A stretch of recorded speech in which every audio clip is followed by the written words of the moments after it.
आप अल्लाह की रहमत से या उसकी जो माफ़ी है, वो जो रहीम और करीम है,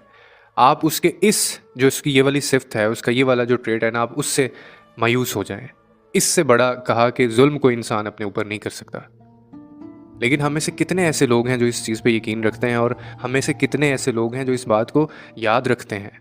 मैंने बहुत दफ़ा अपनी ज़िंदगी में लोगों के मुँह से ये सुना, लोगों को अभी तक मैं ये कहते सुनता हूँ कि जी, मैं तो बड़ा गुनहगार बंदा हूँ, मैं तो शायद जन्नत में जाऊँ या ना जाऊँ, शायद मुझे अल्लाह माफ़ करे या ना करे, शायद मैंने तो इतना कुछ किया हुआ है। हम लोग कन्फेस करते हैं इन सारी चीज़ों पे, और आपको पता है कि जब हम ये चीज़ें कन्फेस कर रहे होते हैं, तो हम खुदा की एक बहुत बड़ी सिफ़त, जो वो खुद कहता है कि मैं माफ़ करने वाला हूँ, मैं रहम करने वाला हूँ, हम उसको भी इग्नोर कर रहे होते हैं, जब हम इस तरह के अल्फ़ाज़ कहते हैं एक-दूसरे को। और यहाँ पे कहा जा रहा है